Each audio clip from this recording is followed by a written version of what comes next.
अस्सलाम वालेकुम students. Previous lecture में हमने अपना चैप्टर नंबर 2 जो है वो कंप्लीट कर लिया था। आज हमारा नया चैप्टर स्टार्ट होता है, that is biodiversity, chapter number 3। Biodiversity जो है वो दो वर्ड से मिलकर बना हुआ है, बायो और डाइवर्सिटी। बायो का मतलब होता है लाइफ और डाइवर्सिटी का मतलब होता है वैरायटी। यानी इस चैप्टर के अंदर हम पढ़ेंगे कि लिविंग ऑर्गेनिज्म के अंदर जो है वो जो वैरायटी पाई जाती है उसको हम डिस्कस करेंगे कि कैसे जो है वो जानदार एक दूसरे से मुख्तलिफ हैं। ठीक है, तो 6 इसके जो है वो मेजर आपके टॉपिक होंगे। फर्स्ट हमारा जो टॉपिक है वो होगा बायोडाइवर्सिटी। इसको स्टार्ट करते हैं। At least 10 million kinds of organisms inhabit the earth, but less than one third of these have been studied and catalogued, put in record by biologists।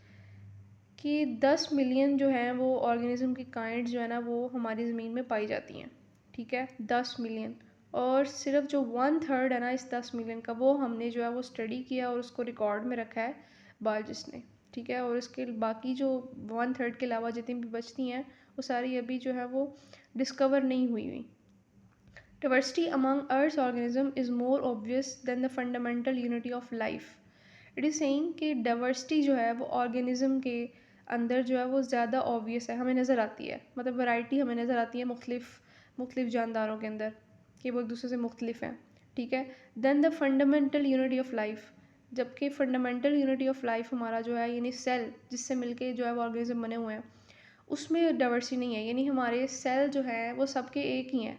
ठीक है, मतलब कि स्किन सेल्स हमारे हो गए, नर्वस सेल हमारा हो गया। ठीक है, इस तरह यानी मेजर जो चीज़ है सेल वो सबका सेम ही है।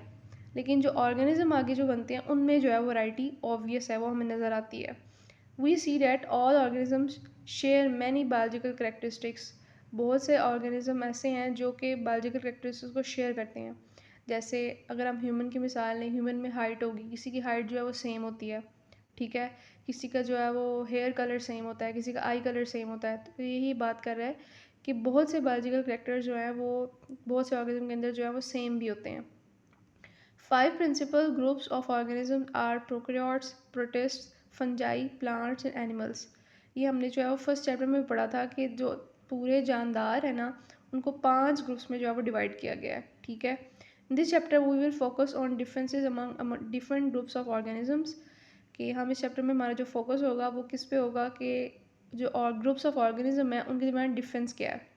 We will also see how our organisms classified and named and what are concerns with the existence of biodiversity। इसके अंदर हम ये भी पढ़ेंगे कि कैसे जानदारों को जो है वो क्लासीफाई किया जाता है, कैसे उनकी जो है ग्रुपिंग की जाती है और उनको फिर नाम दिया जाता है। ठीक है, और कैसे जो है वो आपकी बायोडाइवर्सिटी एग्जिस्ट करती है।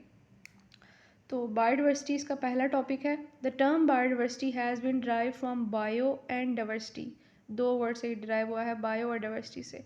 Diversity means variety within a species and among species. Diversity का मतलब क्या है? वैरायटी का होना between within a species, एक स्पीशी के अंदर, एंड अमंग स्पीशी, और स्पीशीज़ के दरमियान। जैसे एक स्पीशी से मुराद अगर हम ले लें ह्यूमन की एक स्पीशी होगी। स्पीशी वही होते हैं ना वो जानदार जो है आपस में जो है वो इंटरब्रीडिंग करें और अपने जैसे जानदार बनाएं। तो एक स्पीशी हमारी इंसानों की हो जाएगी। तो हमारे स्पीशीज़, एक स्पीशी इंसानों की स्पीशी के दरमियान की वैरायटी। ठीक है, और अमंग स्पीशीज़ दो डिफरेंट स्पीशीज़ ले लें उनके दरमियान की वैरायटी, इसको जो है वो हम कहते हैं diversity. Biodiversity is a measure of variety of organisms present in different ecosystem. So biodiversity की डेफिनेशन से बताया है कि डिफरेंट इकोसिस्टम्स के अंदर जो ऑर्गेनिज्म प्रेजेंट हैं उनके दरमियान जो वैरायटी है, जो डिफरेंसेस हैं, उसको कहते हैं biodiversity. The diversity of plants flora and animals फाना। यानी कि दो ग्रुप्स यहाँ पे बन गए हैं। अगर हम प्लांट्स की डाइवर्सिटी को स्टडी करेंगे तो वो कहलाएगी फ्लोरा। अगर हम एनिमल्स की डाइवर्सिटी को स्टडी करेंगे तो उसको हम कहेंगे फाना। ठीक है, तो इट इज़ सेइंग कि जो प्लांट और एनिमल्स की जो डाइवर्सिटी है किसी भी इलाके में वो डिपेंड करती है क्लाइमेट पे। ठीक है, वहाँ का जो आबो हवा है उस पर, अल्टीट्यूड हाइट पे, बुलंदी पे, सॉइल मिट्टी पे, and the presence of other species, और दूसरी स्पीशीज़ की प्रेजेंस पे जो है वो डिपेंड करती है। Biodiversity is not distributed evenly on earth. Biodiversity जो है यानी ऑर्गेनिज्म की जो मुख्तलिफ वैरायटीज़ हैं वो ज़मीन में इक्वली नहीं प्रेजेंट। यानी कि अगर हम ह्यूमंस की ही दोबारा मिसाल लें तो ह्यूमंस जो है वो हर जगह इक्वली नहीं प्रेजेंट। कहीं जो है वो तादाद ज़्यादा है और कहीं जो है वो कम है। It is richest in tropics. Temperate regions also have many species while there are fewer species in polar regions. इन्होंने यहाँ पे 3 रीजन्स जो है ना वो बताए हैं. लेट्स अगर मैं आपको यहाँ बताऊँ कि ज़मीन जो फॉर एग्जांपल गोल है, ये गोल भरा तो नहीं है, तो हमारी जो ज़मीन है ना उसके 3 रीजन्स बनाए जाते हैं. जो पोल्स होंगे वो कहलाएंगे पोलर. इस तरह यहाँ पे भी होगा, ये पोलर होगा, पी फॉर पोलर. उसके बाद हमारा जो पोलर के बाद जो हमारे जो रीजन आते हैं ना उसको हम बोलते हैं टेम्परेट. यानी इधर भी टेम्परेट हो जाएगा और इधर भी जो है वो टेम्परेट. ठीक है. टेम्परेट के बाद जो आपका जो रीजन आते हैं इसको हम दोनों को बोलते हैं ट्रॉपिक्स. ठीक है. तो यही बात यहाँ पे ये कर रहा है कि ट्रॉपिक जो रीजन है, ठीक है, ट्रॉपिक रीजन में ये रिचेस्ट है, यानी यहाँ पे आपको वैरायटी ज़्यादा मिलती है, ऑर्गेनिज्म ज़्यादा मिलते हैं. टेम्परेट रीजन्स में जो है वो स्पीशीज़ हैं, ठीक है, बहुत ज़्यादा है, लेकिन ज़्यादा ट्रॉपिक्स में ही है. जबकि पोलर रीजन्स जो हैं, ये पोलर और ये ऊपर वाला पोलर, इन रीजन्स में जो है वो फ्यूअर स्पीशीज़ यानी कम स्पीशीज़ पाई जाती हैं. Biodiversity found on earth today is the result of 4 billion years of evolution. कि जो भी हमें ज़मीन के ऊपर डिफरेंट ऑर्गेनिजम्स की वैरायटी नज़र आ रही है वो 4 बिलियन सालों की एवोल्यूशन का नतीजा है. एवोल्यूशन किसे कहते हैं? कि जो आपकी ऑर्गेनिज्म जो है वो एक दूसरे से इवॉल्व हुए हैं, एक दूसरे से बने हैं, उनके अंदर चेंजेस आई हैं और फिर नया ऑर्गेनिज्म बना है. The origin of life is not well known to science. Through limited evidence suggested that until 600 million years ago, all life consists of bacteria and similar unicellular organism. ये थोड़ा जो लाइफ है उसकी ओरिजिन के बारे में बात कर रहा है कि वो कैसे बनी थी, कैसे अराइज हुई थी. तो कहता है साइंस इसके बारे में ज़्यादा नहीं जानती, लेकिन जो है वो कहते हैं एविडेंस जो है, सबूत है, मिलते हैं, वो यही उसे ये पता लगता है कि 600 मिलियन साल पहले लाइफ जो थी ना वो सिर्फ बैक्टीरिया और सिमिलर यूनिसेलुलर ऑर्गेनिज्म, बैक्टीरिया से मिलते हुए एक सेल्स वाले जानदार जो थे वो प्रेजेंट थे. ये जो है ओरिजिन ऑफ लाइफ के बारे में से थोड़ा सा बताया है. नेक्स्ट हमारे पास है इम्पोर्टेंस ऑफ बायोडाइवर्सिटी. यानी कि बायोडाइवर्सिटी की अहमियत, की लाइफ जो है वो ऑर्गेनिज्म की जो है बहुत वैरायटी पाई जाती है, इसकी इंपॉर्टेंस क्या है, इसकी अहमियत क्या है. Biodiversity provides food for humans. इंसानों के लिए जो है वो इसमें फूड हमें मिलती है, यानी ऑर्गेनिज्म, मुख्तलिफ ऑर्गेनिज्म का हम गोश्त खाते हैं, हम प्लांट्स का जो है वो सब्जियां हम खाते हैं, तो ये बायोडाइवर्सिटी की वजह से ही है. A significant proportion of drugs are derived directly और इनडायरेक्टली फ्रॉम बायोलॉजिकल सोर्सेज. यानी कि प्लांट्स या एनिमल्स, मतलब कि आप जो है डायरेक्ट या इनडायरेक्टली उनसे जो है वो मेडिसिन भी हासिल कर सकते हैं. A wide range of industrial material, for example building material, fibres, dyes, resins, gums, adhesives, rubber and oil are derived directly from plants. कुछ इंडस्ट्रियल मटीरियल्स हैं जो इंडस्ट्री में यूज़ होते हैं, जैसा कि बिल्डिंग मटीरियल होगा, फाइबर्स हो गए, आपके डाइज हो गए, ये पेंट में यूज़ होती हैं, डाइज कलर को कहते हैं. रीजन्स, चमकने चिपकने वाली चीज़ों को कहते हैं. गम्स का पता ही है आपको, एडहेसिव्स भी चिपकने वाली चीज़ें होती हैं. रबर एंड ऑयल, ये सब चीज़ें हमें कहाँ से मिलती हैं? प्लांट से ही मिलती हैं. ठीक है. तो प्लांट्स डिफरेंट किस्म के हैं, उनमें वैरायटी पाई जाती है, बायोडाइवर्सिटी है उनके अंदर, तो इस वजह से हम जो है वो डिफरेंट चीज़ें जो है वो उनसे हासिल कर रहे हैं. Biodiversity play important role in making and maintaining ecosystem.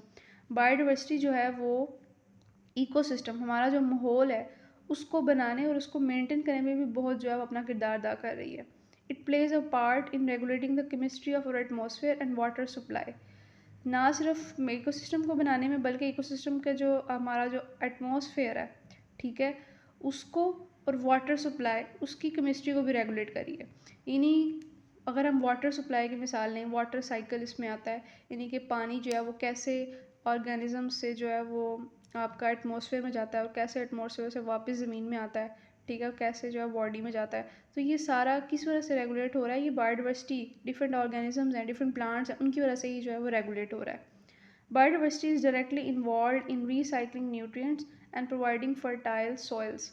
Biodiversity जो है वो न्यूट्रिएंट्स की रिसाइकलिंग करने में, यानी न्यूट्रिएंट्स मिसाल फॉर एग्जांपल अगर हम लें कार्बन, कार्बन जो सी है, कार्बन वो पूरा हमारा एक साइकिल जो है वो कंप्लीट करता है. कैसे जो है वो कार्बन पहले ऑर्गेनिज्म के अंदर प्रेजेंट होता है, ठीक है, जब ऑर्गेनिज्म मर जाते हैं तो वो सॉइल में चला जाता है, ठीक है, सॉइल से जो है वो आपका डिकम्पोजिशन होती है, उसकी टूट फूट होती है, वो एटमॉस्फेयर में चल जाता है, एटमॉस्फेयर से वो दोबारा फिर जो है वो हमारे ऑर्गेनिज्म के अंदर आता है. तो इस तरह एक साइकिल चलता है.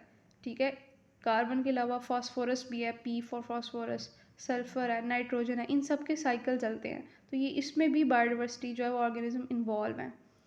और फर्टाइल सॉइल से मुराद ये है ऐसी सॉइल जो आपकी फसलें उगाने के लिए जो है वो आपकी उसके अंदर एबिलिटी होती है। तो ये भी जो है वो हमारे ऑर्गेनिजम्स की वैरायटी की वजह से ही है। तो ये होगी इसकी इम्पोर्टेंस। नेक्स्ट हमारे पास जो टॉपिक है, मेन टॉपिक है ये क्लासिफिकेशन, एम्स एंड प्रिंसिपल। इस टॉपिक के अंदर हम पढ़ेंगे कि कैसे जो है वो ऑर्गेनिज्म की क्लासिफिकेशन हुई है, कैसे उनको हम डिफरेंट ग्रुप्स में जो है वो क्लासीफाई करते हैं और उनको नाम देते हैं। उसका एम्स पढ़ेंगे, क्लासिफिकेशन का जो है वो बेसिक जो है पर्पस क्या है, एम क्या है, प्रिंसिपल उसके असूल पढ़ेंगे कि क्लासिफिकेशन करते कैसे हैं। There is a large collection of very dissimilar forms of organisms found on earth. Organism present तो हैं लार्ज नंबर में, लेकिन वो एक दूसरे से डिसिमिलर हैं, यानी कि सारे ऑर्गेनिज्म एक जैसे तो नहीं है ना। यही बात वो कर रहा है कि बहुत से ऑर्गेनिज्म जो एक दूसरे से मुख्तलिफ हैं, उनकी लार्ज कलेक्शन जो है वो अर्थ पे प्रेजेंट है। Over 1.5 million types of animals and 0.5 million types of plants are known to biologists. 1.5 million animals जो हैं वो बायोलॉजिस्ट जानते हैं उनके बारे में, और 0.5 million plants जो हैं बायोलॉजिस्ट इनके बारे में जानते हैं। And these are the only a small percentage of the total types estimated to live on earth. और जितनी टोटल प्रेजेंट है ना अर्थ पे, उसकी निस्बत ये बहुत थोड़े नंबर है। ठीक है, यानी अभी बहुत से ऐसे प्लांट्स और एनिमल्स हैं जो अभी तक डिस्कवर नहीं हुए। They range in complexity from small and simple bacteria to large and complex human beings. अब ये जो नाउन हमें जो पहले से जो डिस्कवर हो चुके हैं एनिमल्स और प्लांट्स, ये कुछ एनिमल्स ऐसे होते हैं जो बहुत ही आपके छोटे हैं, सिंपल हैं, ठीक है, और कुछ ऐसे हैं जो बहुत ही बड़े और कम्प्लेक्स हैं। तो ऑर्गेनिज्म आपका जो है वो छोटे से लेके बड़ों तक जो है वो प्रेजेंट है यहाँ पे। सम ऑफ देम लिव इन सी, कुछ ऐसे जानदार हैं जो सी में रहते हैं, समंदर में रहते हैं। कुछ जो है वो लैंड पे रहते हैं, ज़मीन पे रहते हैं। सम वॉक, कुछ जो है वो चलते हैं। अदर्स फ्लाई, कुछ उड़ते हैं। And still others are stationary, और कुछ जो है वो नहीं चलते, स्टेशनरी हैं। Each has its own way of life. हर ऑर्गेनिज्म जो प्रेजेंट है ज़मीन में, उनका अपना अपना ज़िंदगी गुजारने का तरीका है। जैसा कि गेटिंग फूड, फूड हासिल करने का तरीका मुख्तलिफ है। अवॉइडिंग अनफेवरेबल इन्वायरमेंटल कंडीशन, माहौल की जो कंडीशन है जो अनफेवरेबल है, उनसे बचने के तरीके मुख्तलिफ हैं। ठीक है, finding a place to live, रहने के लिए जगह तलाश करने के तरीके भी मुख्तलिफ हैं। एंड रिप्रोड्यूसिंग इट्स काइंड, और अपने जैसे जानदारों को पैदा करने के तरीके भी मुख्तलिफ हैं। इन शॉर्ट के हर ऑर्गेनिज्म का रहने का जो तरीका है वो क्या है, मुख्तलिफ है। When there are so many diverse kinds of organism, it becomes difficult to learn about characteristics of each. अब अगर ऑर्गेनिज्म की इतनी डाइवर्सिटी मौजूद है, जैसे हर एक का अपना अपना जो है वो पहले से बताया कि इतने ज़्यादा जो मौजूद हैं, फिर हर एक जो है कोई सिंपल है तो कोई कम्प्लेक्स है, फिर उसने कहा कि हर एक का अपना अपना तरीका है। तो अगर इतने ज़्यादा डाइवर्स काइंड ऑफ ऑर्गेनिज्म होंगे तो उन सबको अलग-अलग पढ़ना जो है वो मुश्किल हो जाएगा। To study such a large collection, तो इस लार्ज कलेक्शन को स्टडी करने के लिए biologist classify the organism into groups and sub groups, and for this task they require some system. तो इतनी बड़ी कलेक्शन को स्टडी करने के लिए जो बायोलॉजिस्ट हैं वो क्या करते हैं, ऑर्गेनिज्म को ग्रुप्स और सब ग्रुप्स में डिवाइड कर देते हैं, क्लासीफाई कर देते हैं। और इन ग्रुप्स और सब ग्रुप्स में क्लासीफाई करने के लिए उनको एक सिस्टम रिक्वायर है। ठीक है, biological classification is a method by which biologist divide organism into group and sub groups. Organism को ग्रुप और सब ग्रुप में डिवाइड करने का जो मेथड है उसको हम कहते हैं बायोलॉजिकल क्लासिफिकेशन। नेक्स्ट हमारे पास टॉपिक है एम्स ऑफ क्लासिफिकेशन, इसी के अंडर आता है। क्लासिफिकेशन के का मकसद क्या है, क्यों हम क्लासिफिकेशन कर रहे हैं। यहाँ पे दो डेफिनेशन है ब्रांचेज ऑफ बायोलॉजी की, एक है टेक्सोनोमी और एक है सिस्टमैटिक्स। टेक्सोनोमी आपने फर्स्ट चैप्टर में भी पढ़ा है कि वो वाली ब्रांच है बायोलॉजी की जिसके अंदर हम क्लासिफिकेशन को पढ़ते हैं। ठीक है, और आगे सिस्टमैटिक की डेफिनेशन है the branch which deals with the classification and also traces the evolutionary history of organisms. यानी क्लासिफिकेशन में का भी इसमें हम पढ़ते हैं और ये भी पढ़ते हैं कि ऑर्गेनिज्म की एवोल्यूशनरी हिस्ट्री क्या है, यानी वो किस से इवॉल्व हुआ है, किस से वो बना है। ठीक है, तो ये हम सिस्टमैटिक्स के अंदर दो चीज़ें पढ़ते हैं। The main aims of both these branches are, तो ये दोनों जो है वो क्लासिफिकेशन से रिलेटेड हैं। तो क्लासिफिकेशन का जो मेन एम है वो क्या है, वो हम ये दो पॉइंट्स इन्होंने दिए हुए हैं यहाँ पर। To determine similarities and differences among organism so that they can be studied easily. इन्हीं के और क्लासिफिकेशन इसलिए की जाती है ताकि हम जो है वो ऑर्गेनिज्म के दरमियान जो सिमिलैरिटीज़ हैं उनको डिटरमाइन कर सकें और जो डिफरेंसेस हैं उनको स्टडी कर सकें।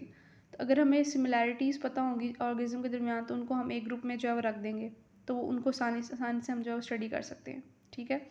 To find the evolutionary relationship among organism के दरमियान एवोल्यूशनरी रिलेशनशिप फाइंड करना, यानी एवोल्यूशनरी रिलेशनशिप से यहाँ मुराद ये है कि अगर कोई ऑर्गेनिज्म किसी दूसरे के साथ जो है वो दोनों जो है ऑर्गेनिज्म जो है वो एक ही ऑर्गेनिज्म से जो है बने हों, तो उसको कहते हैं एवोल्यूशनरी रिलेशनशिप होना, कि दो ऑर्गेनिज्म एक ही ऑर्गेनिज्म से जो है वो इवॉल्व हुए हों, एक ही ऑर्गेनिज्म से बने हों। इसको थोड़ा मैं आपको ये समझाती हूँ। ये जो साइंस है ना वो ये कहती है कि जो ऑर्गेनिज्म हमें यहाँ नज़र आ रहे हैं ना इस लाइफ में, ये डायरेक्ट ऐसे नहीं बन गए, ये किसी ना किसी से इवॉल्व हुए हैं। यानी कि सबसे पहले एक जानदार था सिंपल सा, वो कम्प्लेक्स होता गया और फिर वो जो है ना वो कम्प्लेक्स हो के चेंजेस हो के उसके अंदर जो ऑर्गेनिज्म बने हैं। ठीक है। तो एवोल्यूशनरी रिलेशनशिप से मुराद ये है कि ऑर्गेनिज्म जो है वो देखना कि वो क्या वो एक जैसे ऑर्गेनिज्म से जो है वो बने हुए हैं या मुख्तलिफ जानदारों से जो है वो इवॉल्व हुए हुए हैं। ठीक है। तो ये भी क्लासिफिकेशन के एम्स के अंदर आता है। नेक्स्ट जो है वो हम अगले लेक्चर में कंटिन्यू करेंगे।